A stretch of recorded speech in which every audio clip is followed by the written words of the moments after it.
everyone, always on SABC Plus. Proudly brought to you by SABC Sport. For the love of the game.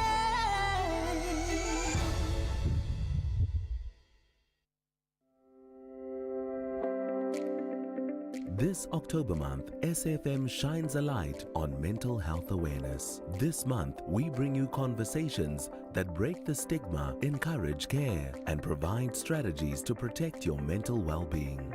Because it's okay not to be okay. And together, we can build a healthier tomorrow. SAFM, leading the conversations that move us.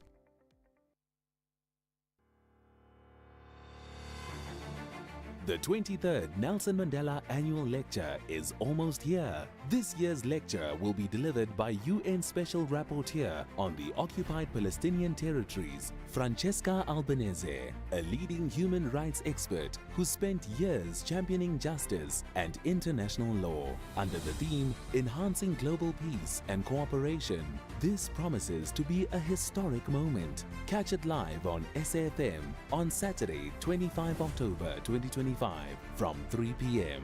You don't want to miss it. The lecture is one of Nelson Mandela Foundation's most significant platforms for dialogue on global issues. SAFM, leading the conversations that move us.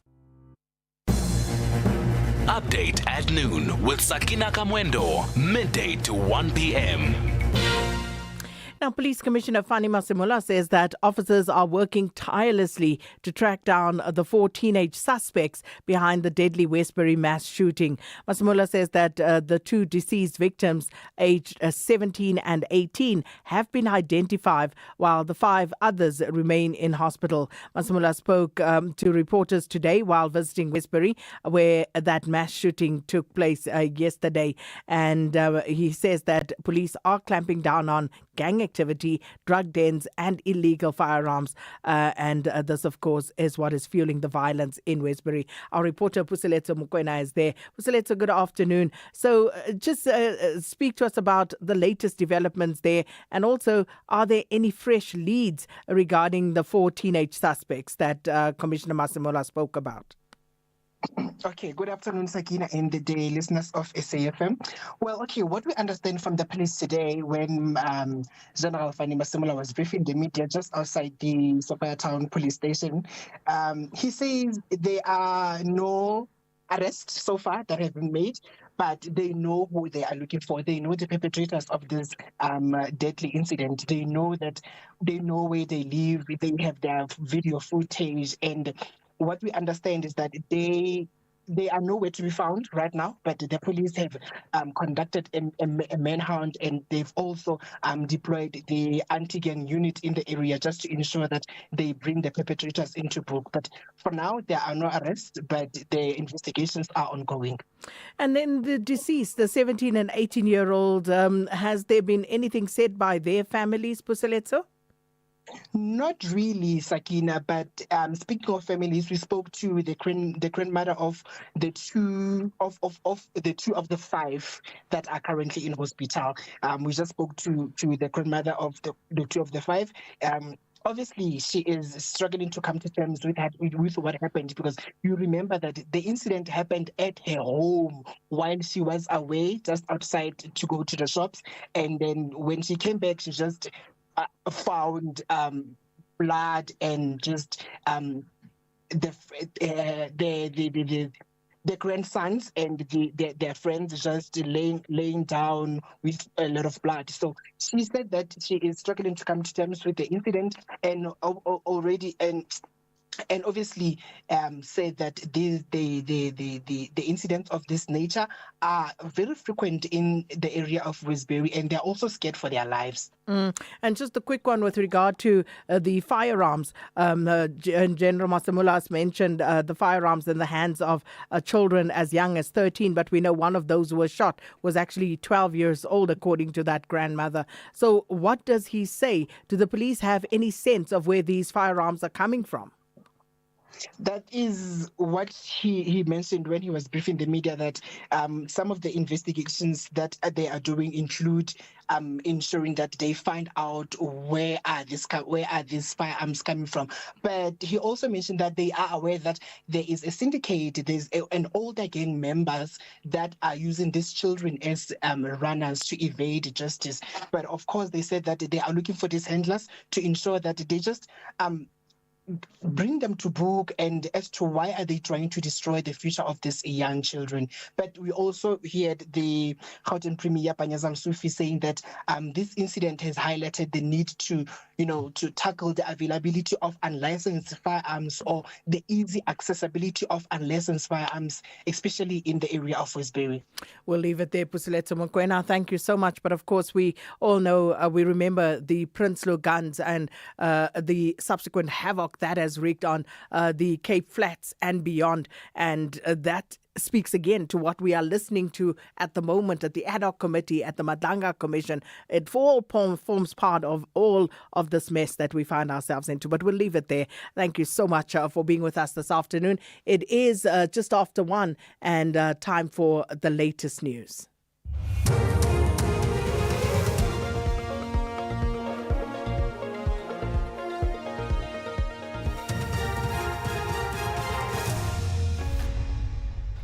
Thank you, Sakina. Your top stories at this hour. Witness B testifies at Madanga Commission and shacks being demolished at Denver, Johannesburg. Good afternoon. I am Chanduko Ligege. Witness B has testified at the Madanga Commission about the numerous threats they faced when working on the Armand Swart murder case. Swart, a Vereeniging engineer, was gunned down in April 2024 outside his work premises. One of the men accused of his murder was alleged cartel member Katiso Katie Mulife, who is believed to be connected with influential police officers. Witness B says the threats escalated to the extreme. Throughout my career, I've been dealing with the complex matters, mainly serious and violent crimes, of which it had its own challenges. But with this case, it has been a unique one. I think it has escalated to the extreme, and it has so many interferences, it has so many threats. The ad hoc committee investigating allegations raised by KZN Police Commissioner Nhlanhla Mkhwanazi questioned Police Minister Senzo Mchunu, who is on special leave. Mchunu told Patriotic Alliance MP Ashley Sauls that he wrote the letter disbanding the Political Killings Task Team, and the reason it sounded like the letter was written by someone else was that he was not conceited. I do sometimes write like that generally, and personally I'm not a self-conceited person. I'm not necessarily a person who wants, while writing a letter, you say the preliminary report must be written to me like that. I just wanted to have that small distance, that the preliminary report must be written to I could have said ministry, but said minister. There is no other reason. In other news, 2 people in their 60s died in a house fire in Ladysmith in KwaZulu-Natal, despite the efforts by bystanders and the emergency services to stop the blaze. The fire gutted the house in Delhi Road yesterday. Cooperative Governance MEC Thulasizwe Buthelezi has ordered the Provincial Disaster Management Centre to send a specialized team to determine the cause of the fire. The department spokesperson Senzelwa Mzila says the MEC also asked that relief should be provided to the family. The MEC for Kokta in the province of KZN, Reverend Thulasizwe Buthelezi, has conveyed his condolences to the bereaved family. A formal investigation is currently underway to determine the origin and cause of the incident. MEC Buthelezi has commended the bravery and swift action of community members who intervened during the emergency, demonstrating active citizenry and community resilience. The Portfolio Committee on Basic Education has strongly condemned the incident of alleged bullying at Milnerton High School in Cape Town. Chairperson Joy Maimela says a video showing a boy being hit with objects like belts and hockey sticks is horrific. Maimela says the incident is a criminal offence. We call on the Western Cape Education Department to urgently intervene and report back to the committee. We are currently awaiting a report by today from the department on the progress made in giving the family and the learner psychosocial support and ensuring that the authorities are given support to bring these perpetrators to book. Multiple shacks are being demolished at the Denver Informal Settlement in Johannesburg. Johannesburg Human Settlements MMC Councillor Mlungisi Mabaso says some of the structures are occupied by undocumented migrants and are being used for various criminal activities, including drug dealing and as illegal shebeens. We've got illegal minings that are happening here, and we've got illegal immigrants that are operating their businesses here. And that's why today we came with our list for us to verify the occupants, especially the South Africans, so that we are able to deal with those that are not supposed to be here. So we have started demolishing the sheds of these illegal operations. A recap on the top story at 1. Witness B has testified at the Madlanga Commission about the numerous threats they faced when working on the Outmont SWAT murder case. For SAFM News, I am Chandruko Ligege. The Full Circle with Bridget Masinga, Monday to Friday, 1 to 3 p.m. Phuma nankosi ndiyaphuma ndifihle kwingozi nentsha nayo yonke imimoya thatha indawo njengosomandla sindisa impilo yami kwababantu abalunganga kuba namhlanje ndibonile uba silwe nenyama silwa nemimoya namhlanje ndibonile uba asilwe nabantu thina silwa nemimoya asilwe nabantu thina asilwe nabantu thina silwa nemimoya asilwe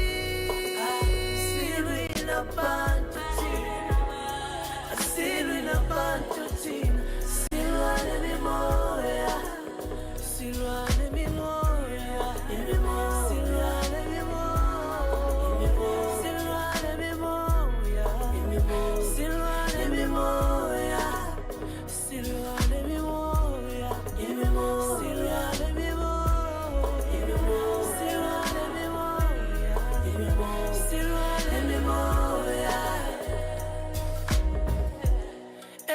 izinto azilungi nobungazama zibanjwe emoyeni ezimfazwe sizibonileyo aziqali namhlanje ziqale emoyeni ngoba emoyeni kuyaliwa emoyeni emoyeni emoyeni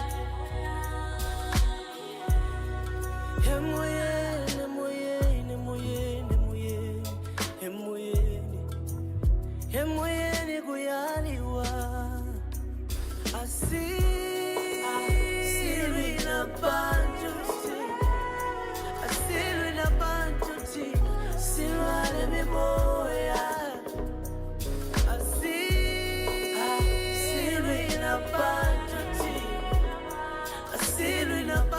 thina silwa nemimoya silwa nemimoya silwa nemimoya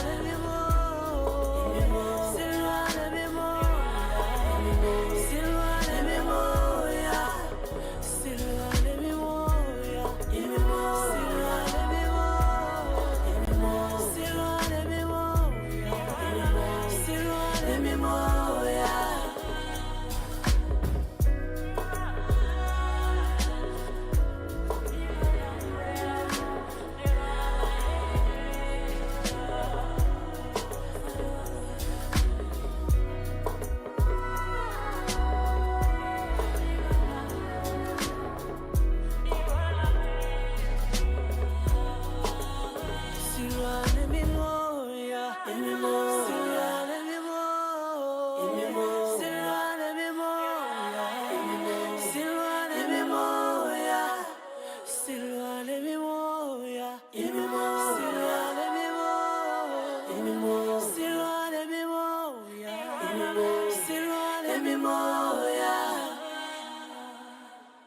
It is Nati. Imimoya is the name of this particular one, coming from the album Usiba Lwegazi.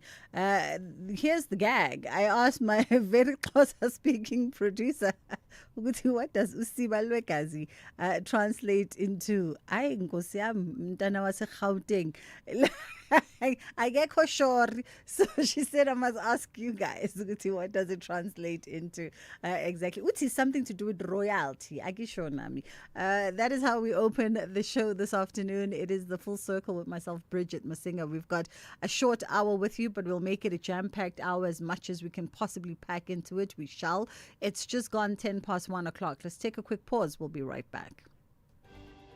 Whether it is a CCMA referral, problems with a mechanic, unfair blacklisting, or an uncontested divorce, Clientele Legal offers professional legal services to all South Africans. Our plans are affordable, and you receive up to 745,000 rand worth of legal services per year. We cover civil, criminal, and labor-related matters. Our nationwide legal teams are standing by to support you 24 hours a day. Plus, all plans include a 5,000 rand bail benefit. Join today. SMS SAFM to 32195. That's SAFM to 32195. Clientele General is an authorized FSP and licensed non-life insurer. T's and C's online. Standard rates apply. Hi everyone, my name is Itumele Nkune, SABC Sport football analyst. When I feel down and I listen to gospel, it gives me motivation. I'm a person who loves all genres. If I was a chef, my favorite meal that I would prepare would be pap, cabbage, meaty bones, with a bit of acha on the side. My favorite language is Portuguese. Bom dia, como está? Estou bem. What I like about SABC Sport is they give you the platform and the permission to be yourself and speak any language. Catch the ever-passionate Itumele Nkune's analysis of Bola Leju on match days, live on Latuma. Proudly brought to you by SABC Sport. For the love of the game. The Full Circle with Bridget Masinga, Monday to Friday, 1 to 3 p.m. So before we even get into our programming, here's something for you. Extraordinary is built on innovation, and Vodacom Business is leading the way. They provide the cloud that scales with ambition, AI that drives smarter decisions, IoT that connects what truly matters, and secure connectivity that keeps everything moving. From small enterprises to public sector solutions, Vodacom Business is creating a future where every connection counts. Stronger businesses, thriving communities, a nation that's ready to lead. You can visit www.vodacombusiness.co.za. Together, let's build the extraordinary. Vodacom Business, further together. You are listening to The Full Circle. Silwa ngemimoya owangempela. It is the Full Circle with myself, Bridget Masinga, on SAFM on this fine Wednesday afternoon. We're making it short but very sweet this afternoon. Niti, the answer to my question is that it means the quail of blood, as in writing feather using blood as ink. Okay, in incognito, in KZN. The mark of... Hey, ninama interpretations amaningi for this shandis, ne? Anyway, Sibahle Mota joins us now on the line. Sibahle is our resident SABC News reporter, and we are catching up and trying to see where we are at with the Madlanga Commission that is now sitting for day 16. And of course, we know that also happening parallel to this is the Parliamentarians' ad hoc committee that is sitting around the same issues. How are you doing this afternoon, Sibahle? Good afternoon to you, Bridget, and thank you for having me. Thank you for the time. Okay, so last time we left off, Witness A had wrapped their testimony or was about to wrap their testimony. What did we miss after that? Because we always speak before the day is over. So we always miss what happens later on in the evening. Yes, Bridget, I think what you missed is, Witness A essentially breaking down and just describing or testifying to the commission the impact that cracking the Armand case has had on his life. And he further even thanked General Ndlam Kwanazi for his explosive media briefing that he held in July the 6th. So I think as he wrapped, he was just saying that it's up to everybody to make South Africa a better country to live in, because you are finding that they want to do their job, but there's so much interference from the big bosses who are actually up there and trying to interfere in such things. So I think him breaking down was such a sobering moment, because this is a man, him and alongside Witness B are people who had to uproot their lives into a safe house to sort of stay safe. And this is away from their children, away from their family, and away from what they have known to be their daily lived experiences. So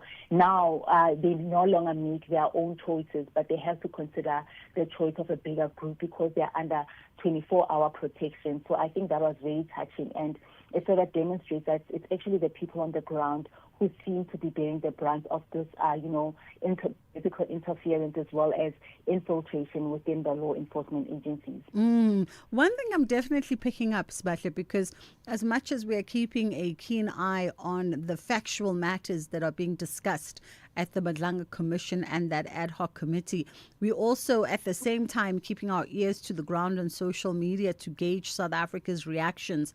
And the one thing I noticed was that moment, that moment when Witness A broke down, I came to learn about it because of social media, and it seems to have really touched a lot of people. There's this feeling in the air that as much as South Africans are angry, and they've really just, this is the straw that's breaking the camel's back, I think, for South Africans at large.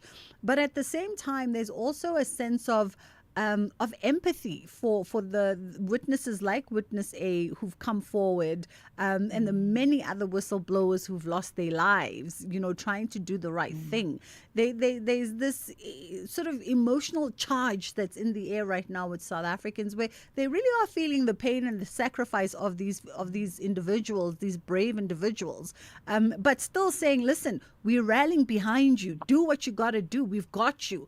But we also recognize the pain and the loss and the fear that might be surrounding you at the moment.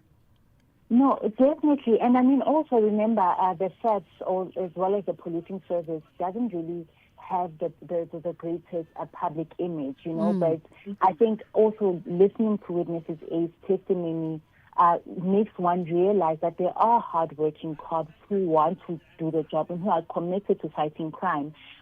There's so much interference because people have their own vested interest, and there are some of the police officers, as we've heard during the testimony, is that they are essentially in bed with other criminals. So I think it's said in that state that there are people who want to fight crime and protect South Africans, but yet some of the police's top brass don't seem to be interested in such because they are protecting their friends. Yes, Sibahle, I just want us to pause quickly for the 20 past break, and then we'll definitely come back and continue our conversation. We are in conversation with Sibahle Mota, SABC reporter.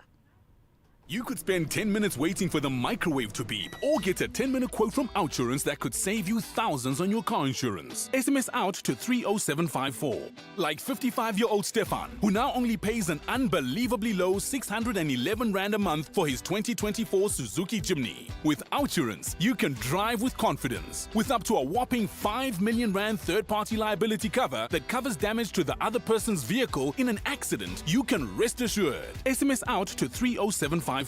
After switching, 55-year-old Andre now pays only 776 Rand a month for his 2024 Toyota Urban Cruiser. Get a quote. If Outsurance can't beat what you're currently paying, ask them for 500 Rand. Make that 1,500 Rand if you've been claim-free and with the same insurer for 3 years. Savings or cash, you have nothing to lose. SMS out to 30754. That's out to 30754. Outsurance, licensed insurer and FSP. TCs and information online. Gender-based violence is destroying lives and tearing communities apart. It happens in homes, in schools, at workplaces, and too often in silence. But it doesn't have to continue. If you see it, speak out, If you are hurting, reach out, because doing nothing is not an option. Listen to all 19 SABC radio stations for hard talk, discussions, advice, dramas, educational shows, and interviews around GBV with experts, survivors, lawmakers, and a whole country affected by gender-based violence. All on your favorite SABC radio station. Call 0800 428 428 to report abuse or get help. GBV, it ends with you. This message is brought to you by the SABC.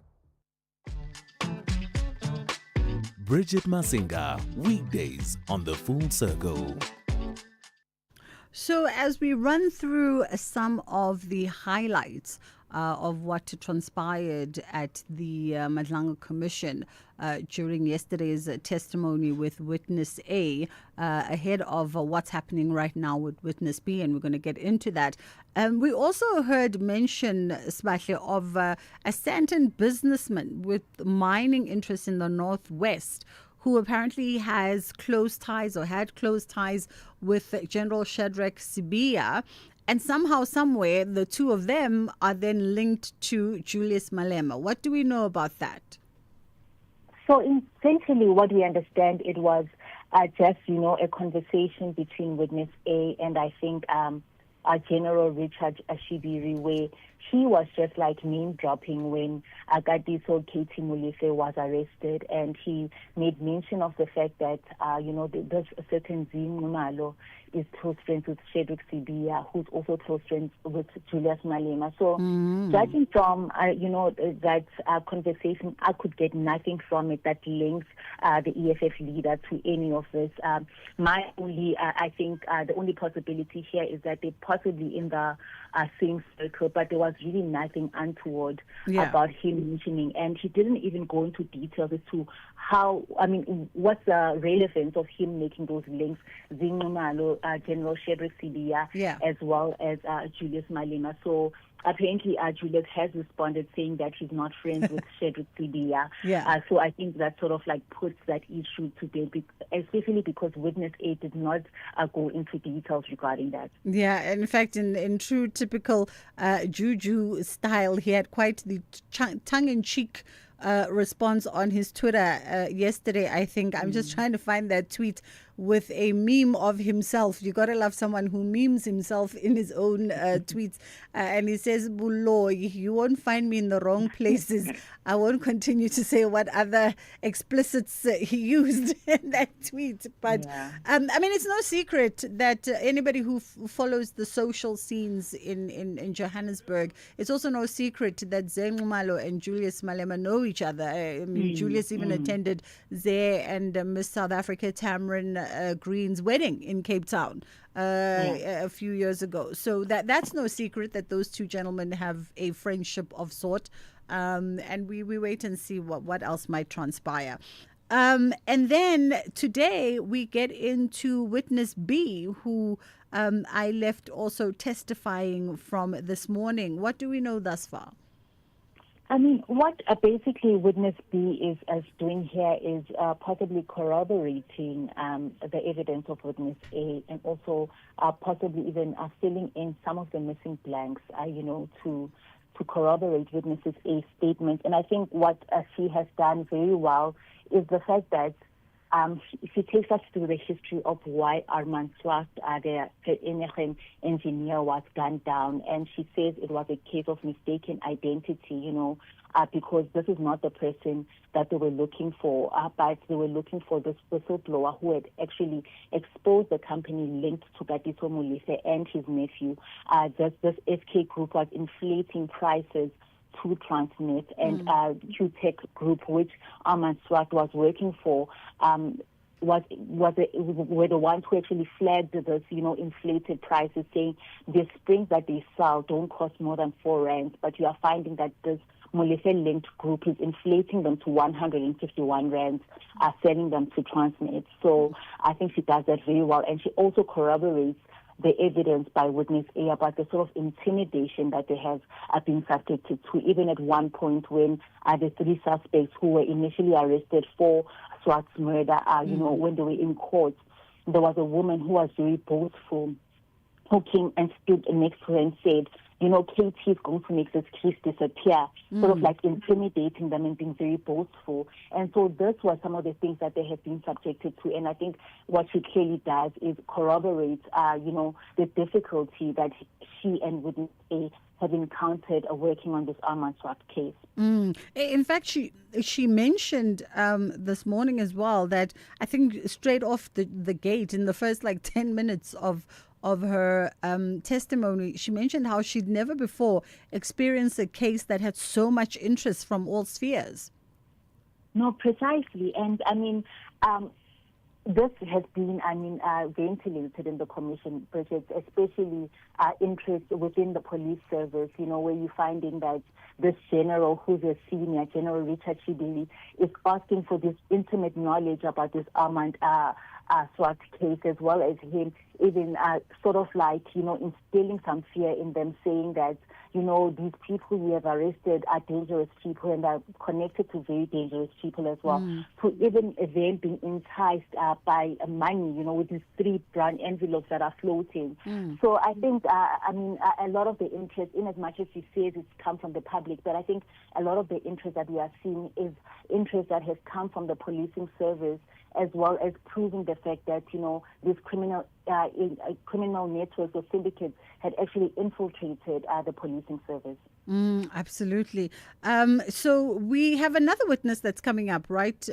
I'm not too sure tomorrow if we're going to be able to find time to talk to you, because we're going to be at an OB in Durban, and so we might be preoccupied with matters of that live broadcast. But there's another witness that's set to also be testifying in camera this week, Witness C, who rounds up this 3-part witness testimony.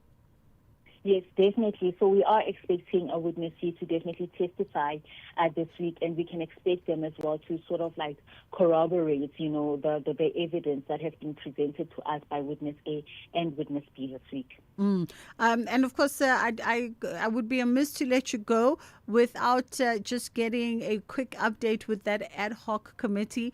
I've not set eyes on it yesterday and today, so I actually have no clue as to how Minister Mkunu's answer session has been going thus far.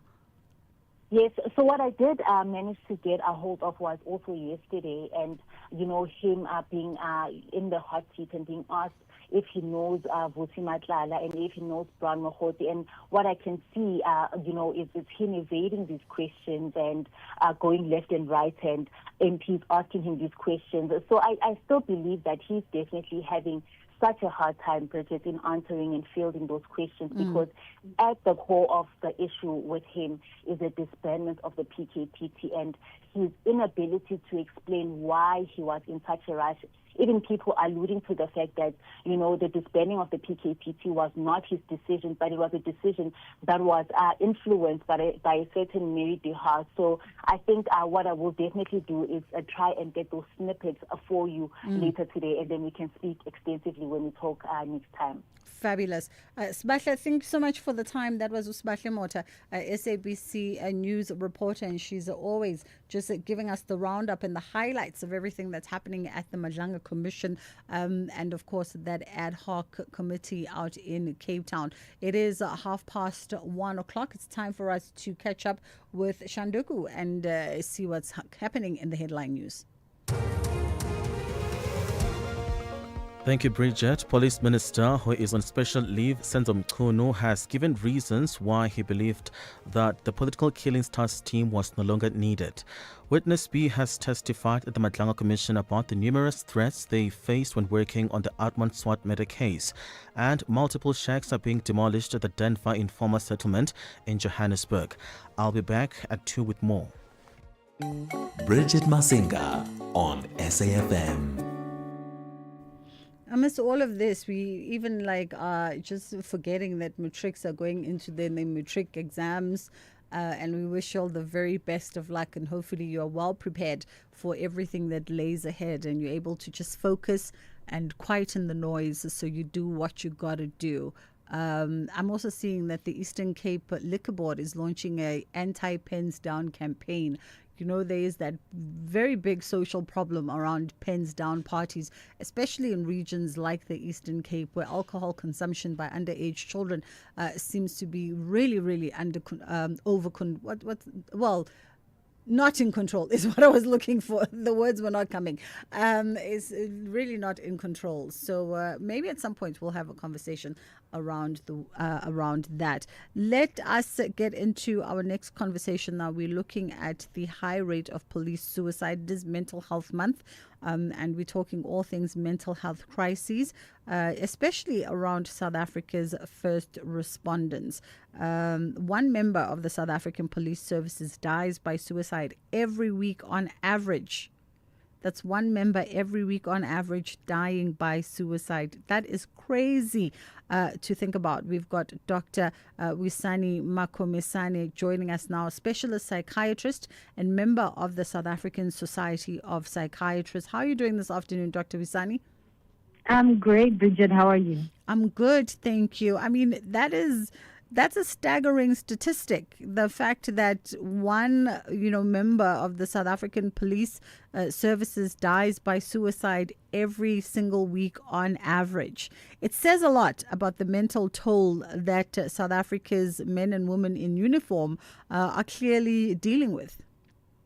Yes, Bridget, it's actually quite scary, and it's not surprising in the sense that police are trained to be strong, go out there and, do not show weakness. And unfortunately, when they start to struggle mentally, they also try not to show weakness. And I think that's where the problem is. That's where they get to be missed. How do we begin to, and considering what you just said, right, the job demands a certain characteristic out of people. And oftentimes it has very little room for emotion to be processed, because you've got to be strong and stoic and all those things that say power and in control, and authority. But how do we begin to sort of address this within the South African Police Services?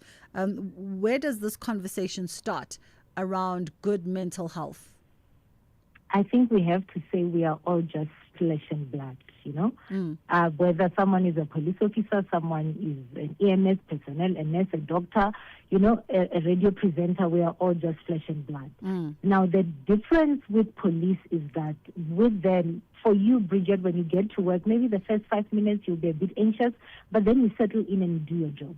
But with police officers, they're on fight or flight for the whole shift. So if it's a 12-hour shift, it means for that 12-hour shift, they are on fight or flight mode. And I think they're the only people that leave home and they're actually not sure if they're going to go back home at night at the end of the shift. And that is not a good place to leave, even before we say what they actually see when they get out there. They like saying that with EMS personnel and the police officers, whenever their phone rings, someone is having a bad day. So they only show up when it's someone else's worst day or the bad day. And unfortunately, they don't talk about what they see. They are not supposed to talk about what they see, but they then carry this I'm going to say these souls, but they carry these things that they see and they walk around with them. And even when they get home, that still runs in their mind. But again, they have to be strong. They can't show weakness. So they don't even allow themselves to sit and cry and say today was horrible. I mean, it's a horrible cycle what you describe, right? And how do we begin to then break that chain? What needs to happen in the system to provide support, much needed psychological, emotional support to all these men and women? Yes, currently they do have wellness support, but I like saying that wellness should not be hired by SAPS. Because when you know that the one who's supposed to support you has the same supervisor as you will not fully open up. You do not want colleagues to know what is happening with you. So we do need support. We need psychological wellness support. But I think the best is to say it has to come from outside. You know, it can't be, if I work in this police station, my support cannot come from this police station because I will not open up. My fear is tomorrow when there's a post that comes up, they're going to say, oh, that's the one who had the PTSD or that's the one who had the depression. So I think more than anything, we need psychological support. So maybe health should come in and assist SAPS. I understand that they do get hired, psychologists are hired by SAPS, but it's difficult for me to open up to someone who I work with every day. And maybe let me ask this, Dr. Wasani, maybe perhaps I watch too much television, right? Because a lot of the times when we I've never been a police officer, a man and woman in uniform, paramedic, EMS personnel, any of the sort. But from what I gather, and again, I put the disclaimer, maybe I watch too much television. From what I gather, it almost seems as though they help and emotional support and psychological support is only sought for the purposes of being cleared to get back to work. Not necessarily sought to deal with all the issues and the traumas and everything, but I need to get cleared after this traumatic incident so that I can be deemed fit to work again. Yes, and that goes back to stigma. The stigma is if I, as a police officer or EMS or a doctor or a nurse, say I have mental health problems, I fear that tomorrow, whether it's a post or whether, I'm supposed to be a supervisor, they're going to say, oh, she's weak, he's weak, he can't do that.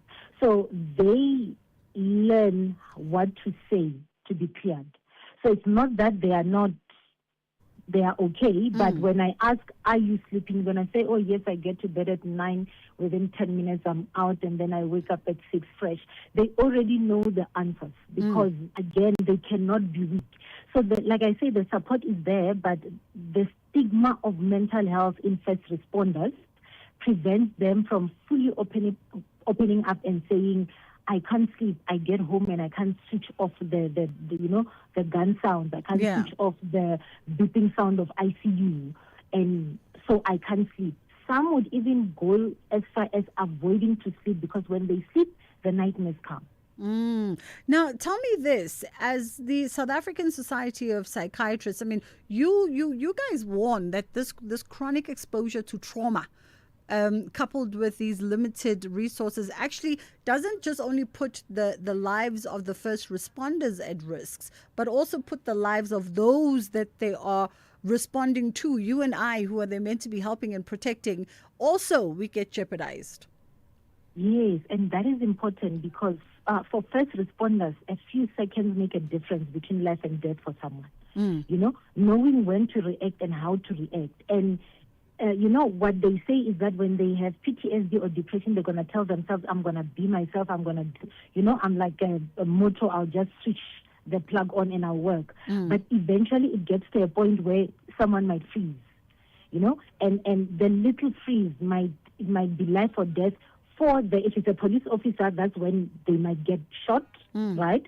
But if it's a doctor, a nurse, or EMS, that is where they might lose someone's life. So it is important we have to get in there, and I'm happy that as SASOP we decided to focus on this because we are losing our first responders. With police officers, it's even worse because they carry a gun every day where they go. The gun is there, the bullets are there. So the second thought that might say don't do it might come late because the opportunity is always on their hip. Yeah, absolutely. I just want to sneak in one voice note before we go on a break. Let's go to WhatsApp quickly. Hi, Bridget, and the listeners of SAFM. I fully agree with the doctor when he says counseling should not be given by the EAP, for example. That's what we call them in our department. It should not be given by a person whom you work with or whom you are supervised by the same person, because your illness ends up being the talk of the department. I'm a living example, but it was not through my EAP. It was me, because when you're going through depression, you tend to speak about it to any person.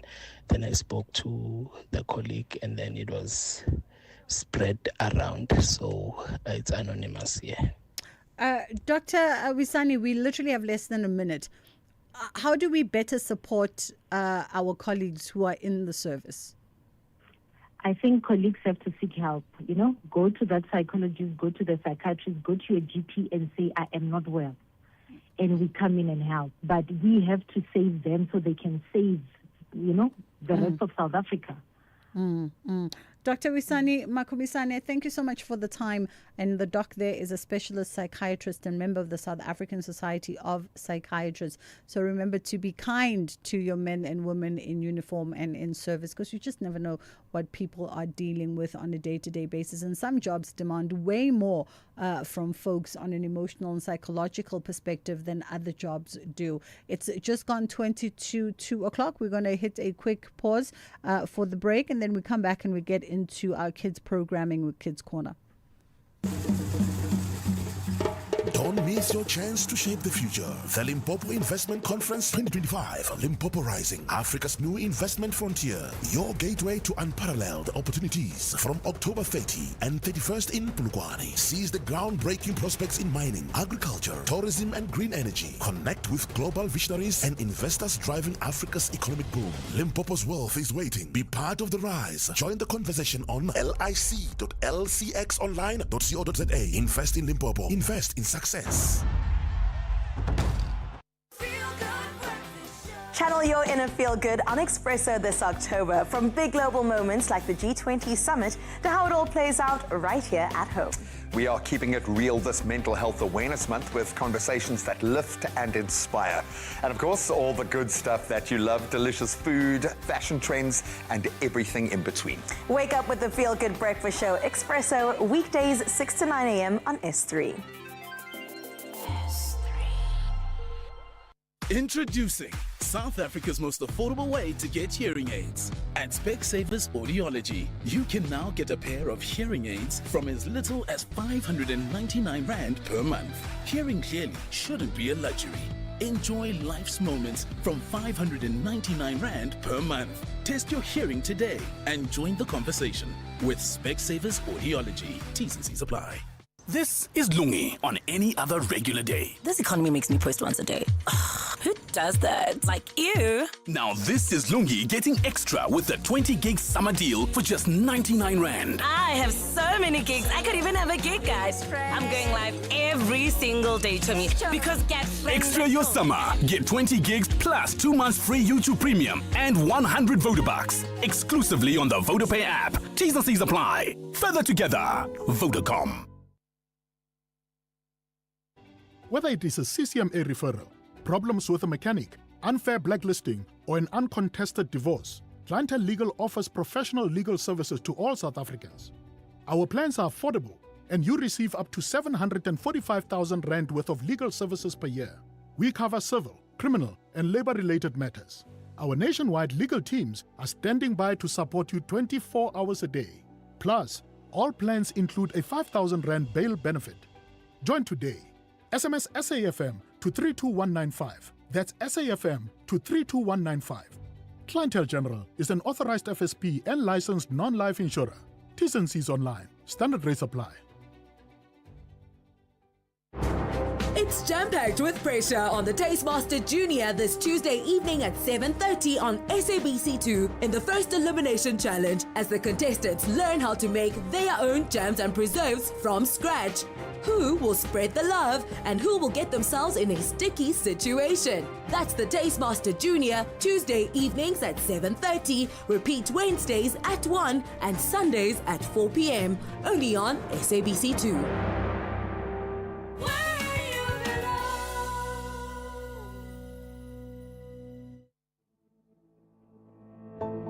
Extraordinary is built on innovation, and Vodacom Business is leading the way. Cloud that scales with your business. Security that earns trust. AI for smarter, faster decisions. IoT that connects systems and people. And connectivity that bridges every gap. With these technologies working together, Vodacom Business is helping to build a better connected, future-ready South Africa. Visit vodacombusiness.co.za. Together, let's build the extraordinary. Vodacom Business, further together.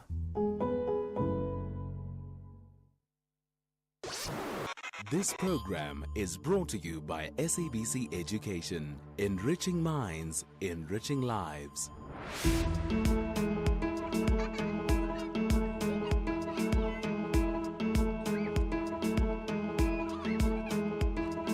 SABC Education, in partnership with the Department of Health and Lili Bantwana, bring you episode 47 of the Side-by-Side Drama Season 4, focused on identifying physical developmental delays. Say and say. Side by side.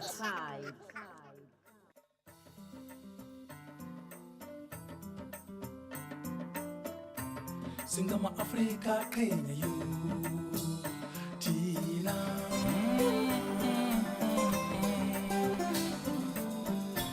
Singama Africa Kenya you Tina Singama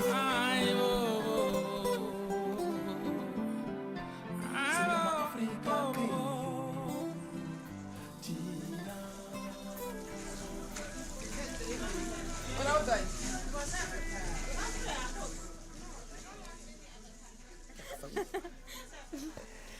There you go, your radio is all fixed. Oh, Kola, thank you, darling. Oh, look at Tebisa. She's so cute. And she's a lovely one, that one, She's full of energy. I just want to make things right, you know? Yeah. She's spending time with her more.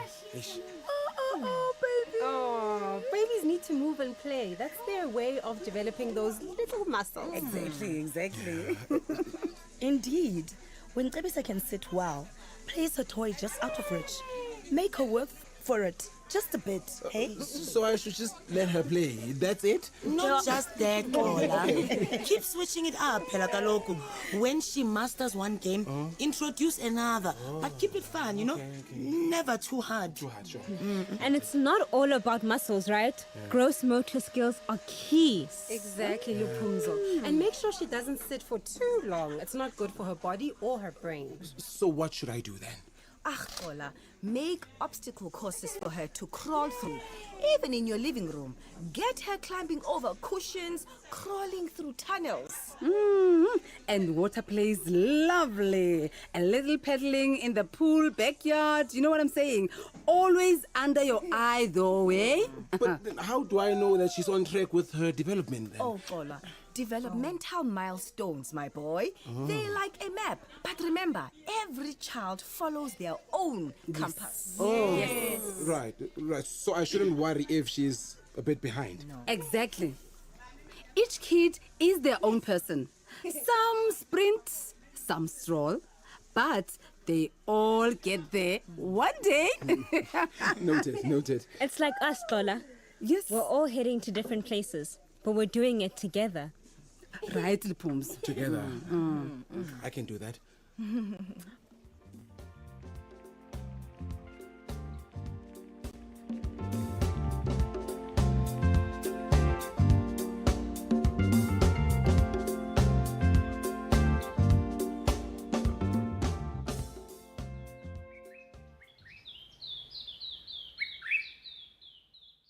Mom Cindy, I can't just sit by anymore. After everything with Imange, I need to stand up and speak out. Oh, I understand, Pamela. You have a strong spirit, Sisi. It's a brave step, and you're the right person to take it. Phew, but standing in front of people, advocating, I've never done anything like that. I don't know if I can. Trust me, you can, Pamela. Everyone starts somewhere. I remember my first time speaking in front of a crowd. My voice was a whisper, but it grew louder with every word. And you do it so well now. Oh. How did you get there? Oh, thank you, Cece. By believing in the cause, by believing in myself, and knowing that even if my voice shakes, the truth within, it doesn't waver. I keep thinking about Imange. How I failed her by not seeing what was happening with Siyabonga.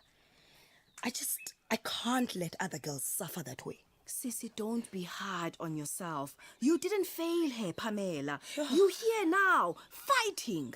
That counts for more than you know. It does. And you will find strength you never knew you had.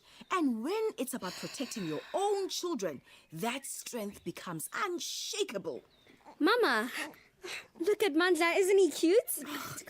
One day, he'll speak of how his grandmother stood up for him and for many others. Oh, you're so kind, Mom. You're very kind. I'll do it for him, for Imange, for every young girl out there. I'll start by speaking to the community center. Can you help me set it up? Oh, my girl, consider it done. We'll do this one together. You're going to be so amazing, Mama. I know you can do it. Thank you.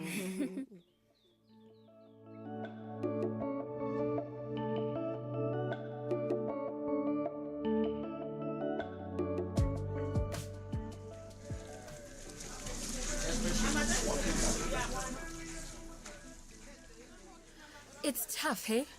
I remember watching every little thing Amanda did, wondering if she's on track.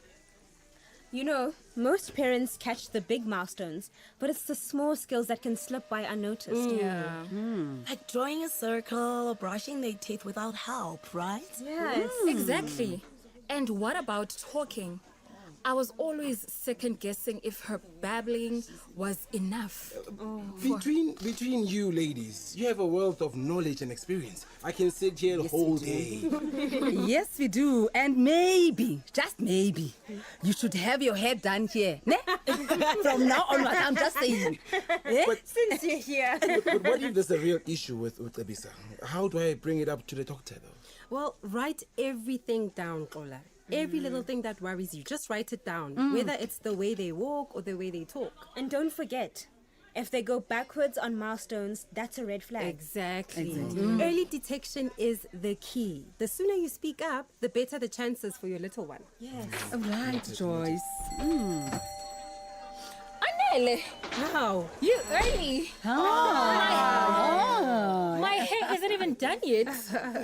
Hi, everyone. My love, I have news about the transfer.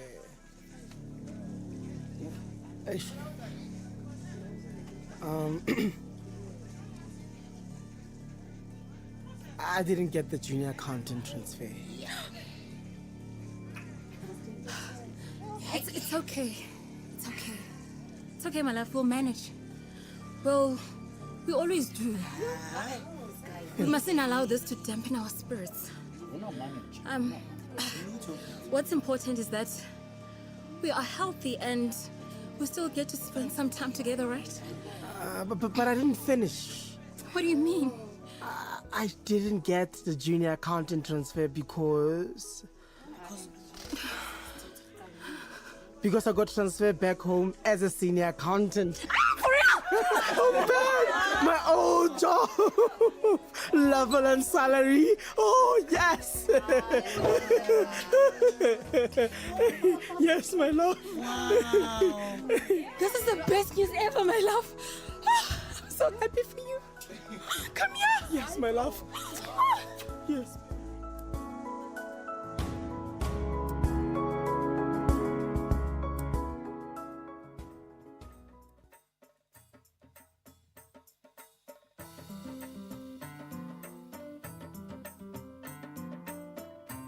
Singama Africa Kenya you Tina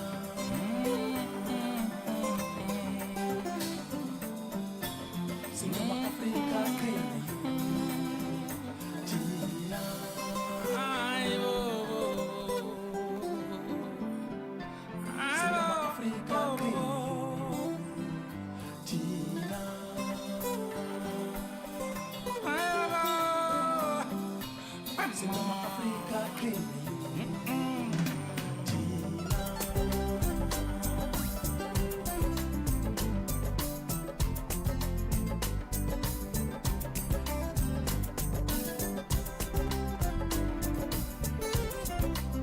Join us tomorrow as we sit down with an expert at 2:30 to further discuss identifying physical developmental delays right here on SAFM.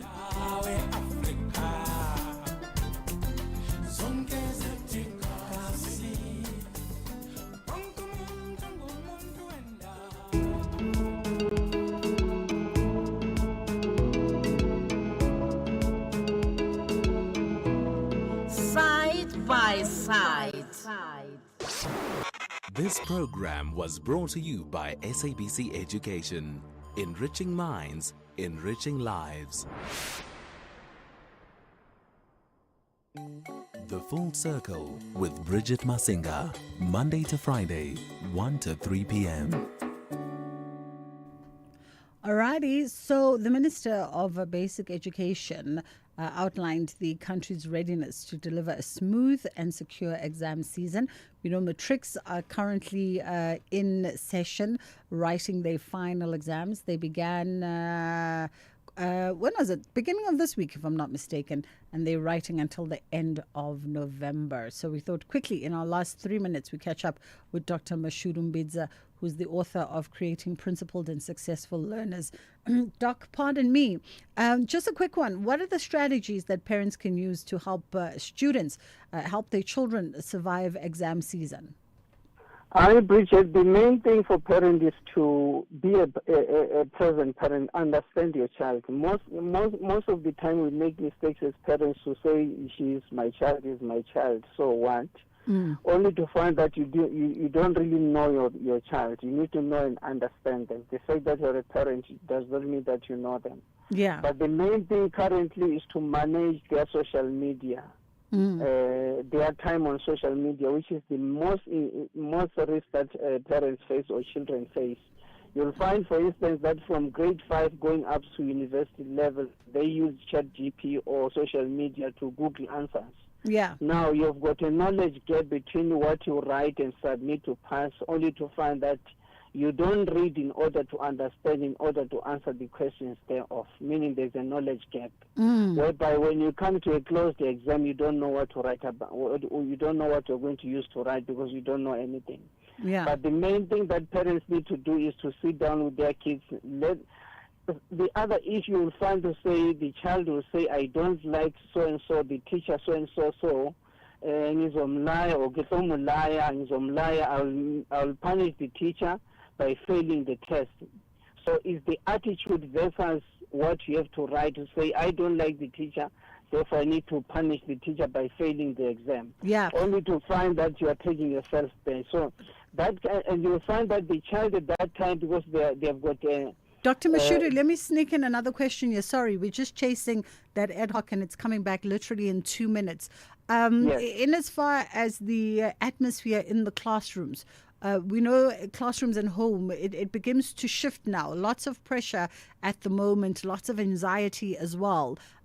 So how do we then create an environment that really just is supportive and nurturing without really playing too much to that anxious nervousness?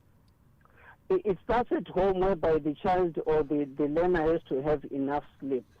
They have to have enough food, not a food that will make them sleep, but avoid medication that will make them weak or sleep. That is the main thing because most children use medication or certain energy drinks that will make them hyperactive, only to find that it increases also their anxiety. All right. Yes. And a final bit of advice for kids going into particularly those senior exams, grade 10 through to 12. Because you don't have enough time to study, just focus on the test that you did, because your exams are set on the previous test that you do. So just go out through all the tests that you did. That's the best way to study. Even if you are doing your masters, the first assignment that you did is your final exam. So it's basic knowledge. So focus on the test that you did and look what you know and that which you don't know and focus on those. Awesome. Dr. Mashudu Mbidza, thank you so much for the time. It's a few shakes before the top of the hour. The 2 o'clock news is coming up with Shanduko, and then we will get back into We're getting back into the commission, right? Commission or ad hoc? Ad hoc. We're going back into the ad hoc. Hopefully, they'll be back from the lunch break.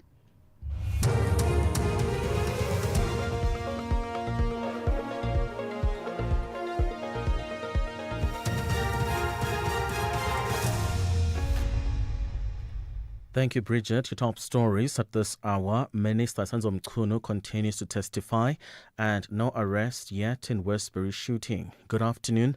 I am Chanduko Ligege. The police minister, who has been placed on special leave, Sanzo Mchunu, says the political killings task team had financial implications to the fiscus that was unforeseen. Mchunu is testifying before the ad hoc committee investigating allegations of criminal infiltration, corruption and political interference in the justice system.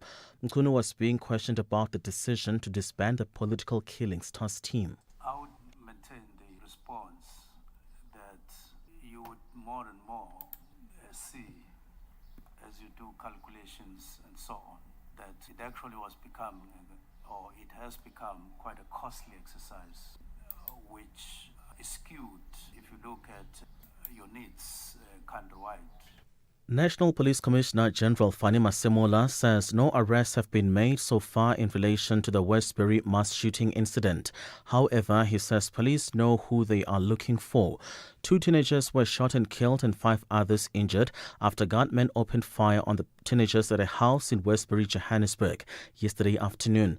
Masemola visited the area this morning before briefing the media at Sophia Town Police Station. We are also investigating, of course, the source of firearms. In terms of historical, when we look at firearms that are recovered at this police station, most of them are firearms that were previously owned. Some are robbed from police officers from around this area. A man has been gunned down and woman wounded in a shooting incident in Lotus River on the Cape Flats in the Western Cape. Police spokesperson Wesley Twigg says the victims were standing on the side of the road when gunmen opened fire on them.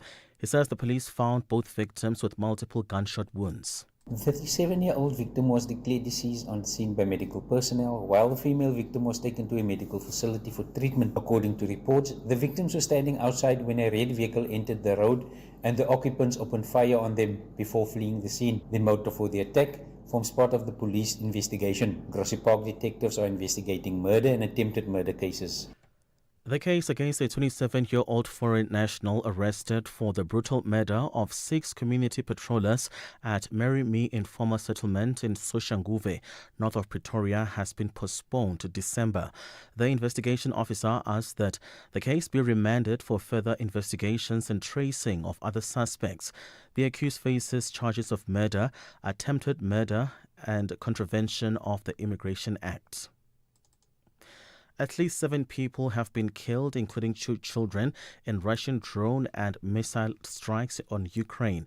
President Volodymyr Zelensky says a crash was hit in Kharkiv and there was widespread damage in Kyiv. At least 26 people, including children, are reported hurt. Zelensky says the series of attacks is proof that Moscow had not come under enough pressure for its continued war. The Kremlin has rejected calls for a ceasefire made both by President Donald Trump and European leaders. Trump earlier said that his plans for a summit in Budapest with Putin had been shelved as he did not want wasted meeting. A recap on the top story at this hour. The police minister, who has been placed on special leave, Sanzo Mchunu, says the political killing task team had financial implications to the fiscus that was unforeseen. For SAFM News, I am Chandruko Ligege. Here's a good reason why everyone should remember this commercial. Because everyone benefits from a sharper mind. Memorex's unique combination of 17 herbs have been proven to assist memory, concentration, and mental fatigue. Start now and delay the onset of age-related memory loss. Take Memorex daily to condition your memory forever. It's natural, gluten-free, and contains no alcohol or animal products. See memorx.co.za. Available at pharmacies nationwide. Streaming Skim Sum on the way to class. Catching the Premier League while waiting for your order. Jamming to Metro FM before you even get out of bed. On SABC Plus, sinayo yonke into ifunayo. Your shows, your music, your way, anytime, anywhere. zero subscription fees. On your phone, tablet, or smart TV. Download SABC Plus on iOS or Google Play Store.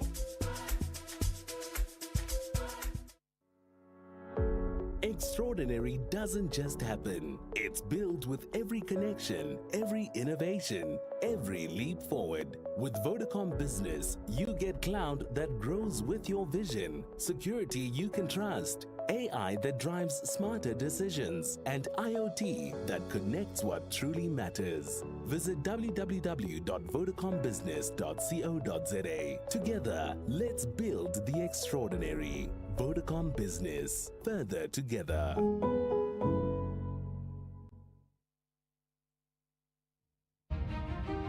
Tune in to The Talking Point with KG Mwekezi on Thursday, the 23rd of October 2025 for an in-depth conversation with Francesca Albanese, the UN Special Rapporteur on the occupied Palestinian territories. Francesca will be delivering the 23rd Nelson Mandela Annual Lecture on Saturday, the 25th of October at the Sandton Convention Center. Tickets are officially sold out, but 5 lucky listeners can win double tickets during the show.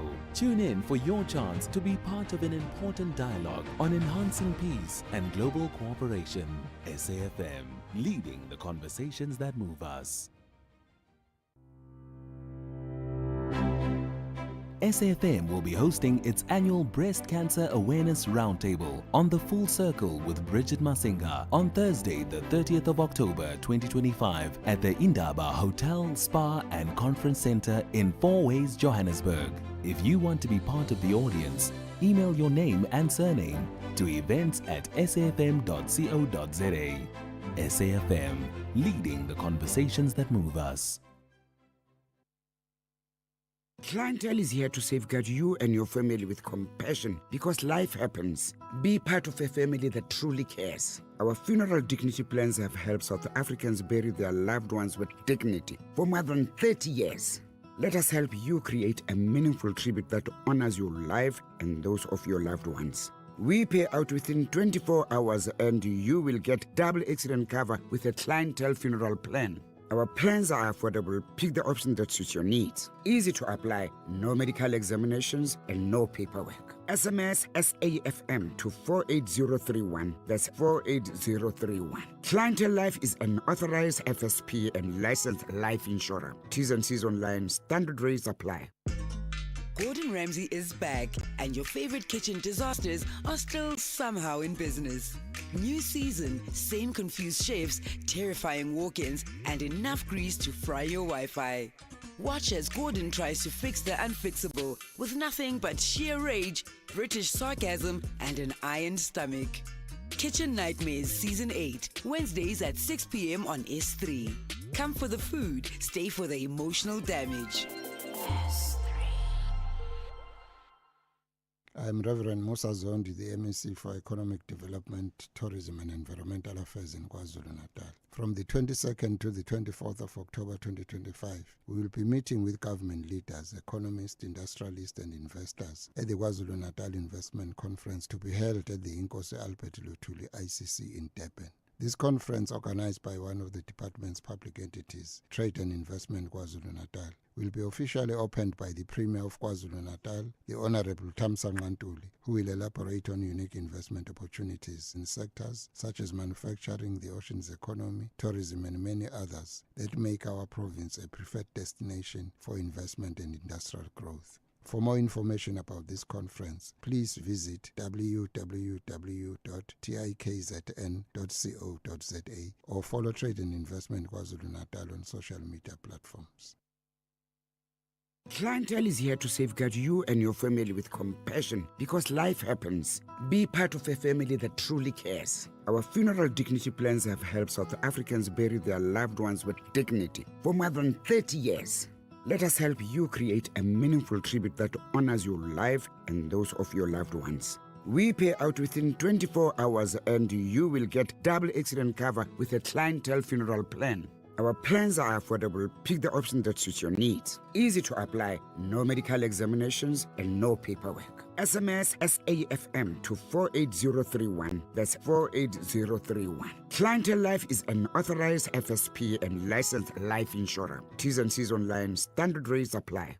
The Blues chase a crucial win in their own backyard. Releases James, and it deflects, and it's there! Enzo Fernandez with the simplest of finishes to give Chelsea the lead. But the Black Cats want to demonstrate why they belong in the top half. Decent ball in, header down is in! Sunderland have it, and listen to the noise. It couldn't have gone any better. This is the Premier League. Witness Chelsea FC versus Sunderland FC on Saturday, 25 October at 3:30 p.m. Live on SABC3 and SABC Plus. Proudly brought to you by SABC Sport. For the love of the game.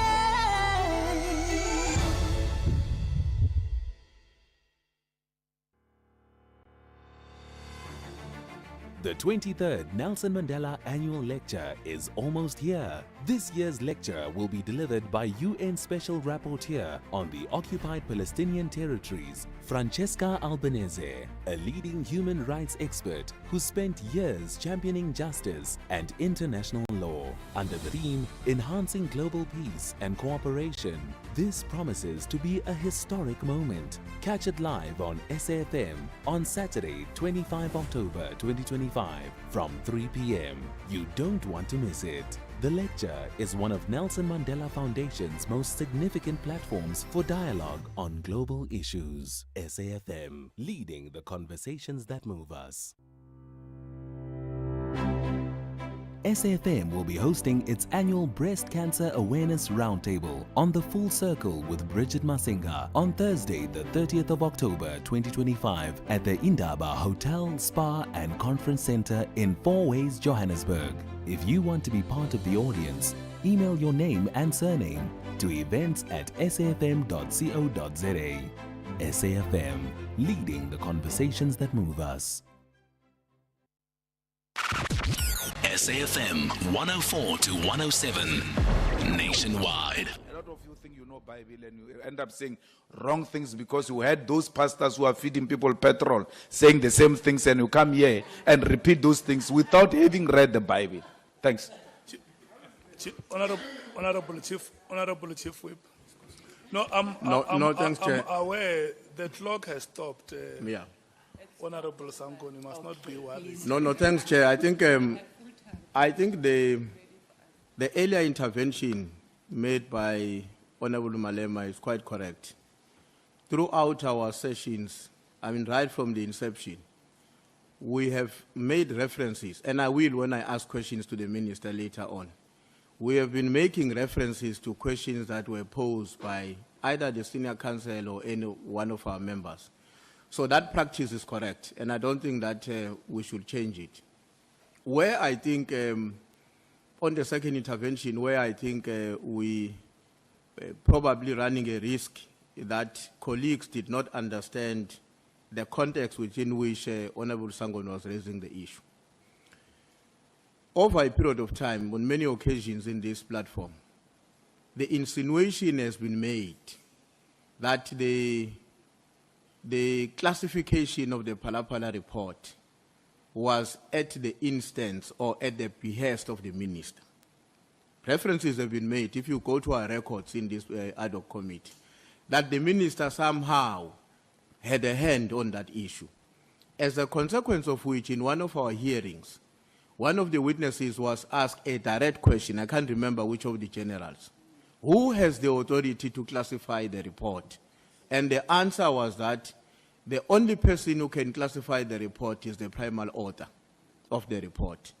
Now, when Honorable Sangon is raising the question, of course, she may have jokingly then made references, which is what I suppose has also made the MKP not to be comfortable. She may have been very, very casual in terms of how she refers to Honorable Skosan. But the fundamental issue is that nobody is saying a discussion on the Palapala question, in whatever way it arises in this meeting, is a violation of our terms of references. But we would like you to appreciate the context within which she posed the question to the minister, because that has got to do with our history as opposed to what has actually happened today. I thought it's important to clarify that, because I don't think there's a fundamental difference between what Honorable Malema is saying and his understanding with what Honorable Sangoni was saying. The question is the context within which she raises the question, given our history with this matter. Thanks. Thank you so much. Honorable Skwasana. Ngithokoze mgcinihlalo. It is unfortunate that, in fact, let me put it this way, it's not unfortunate. It was obvious. I serve in the Police Portfolio Committee. I'm not parachuted. For the last, since I came into Parliament, I understand much better than what Honorable Member Sangoni was trying to educate me. There's nothing he can educate me about. iPad, IDEC, and whatever institution which we deals with. You know? Now, the issue, I'm not going to play with semantics here. I can do that if I want to be naughty. But I was naughty during those years when I was young. Now, the minister is not a zombie unless they want to turn him into a zombie. The minister answered me on the day. He answered me. She doesn't need he doesn't need an advocate or an SC here. Now, if somebody wants to attack me indirectly, I'm straight. Straight, I don't fear anything in my life. Now, let's not do that.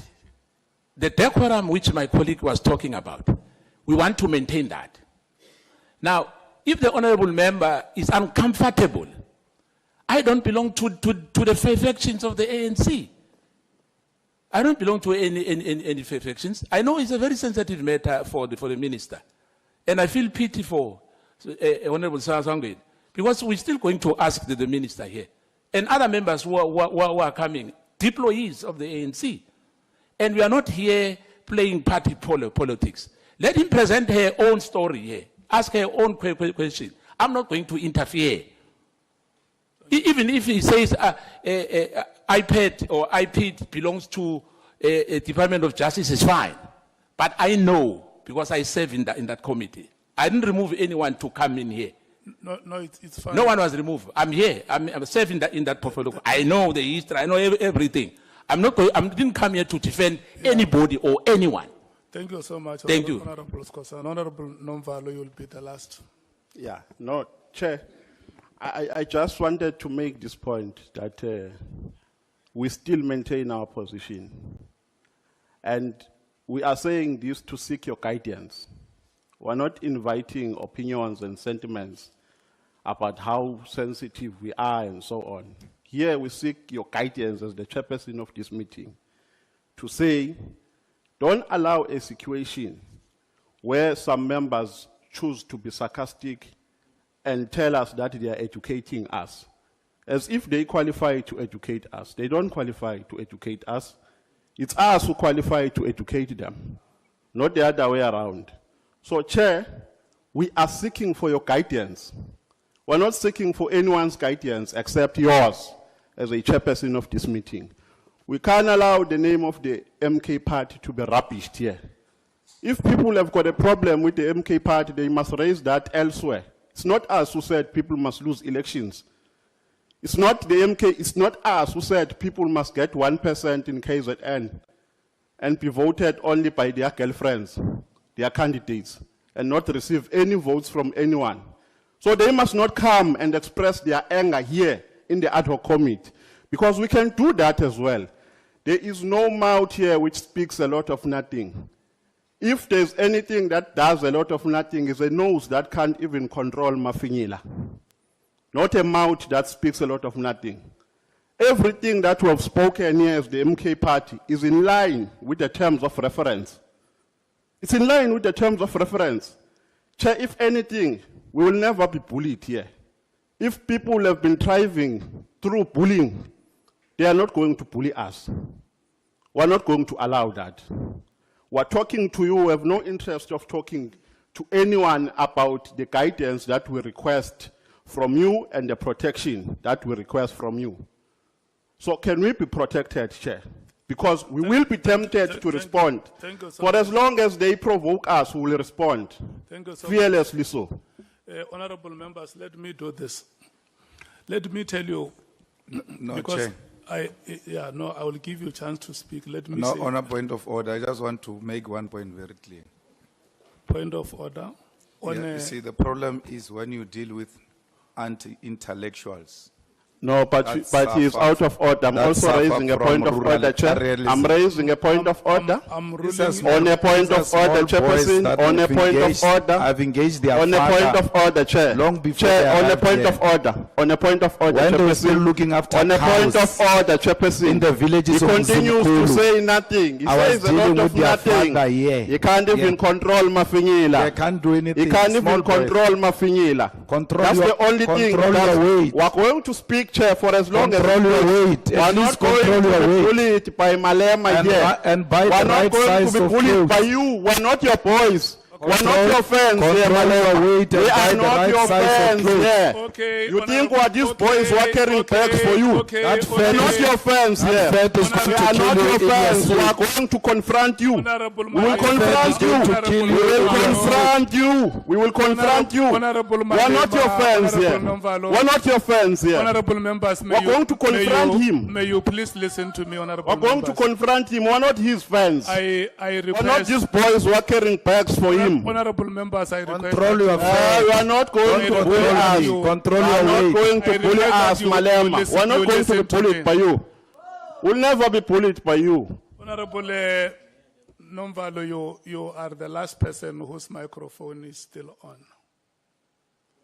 You know, when I was at teaching, the session after lunch, we used to call it the graveyard session.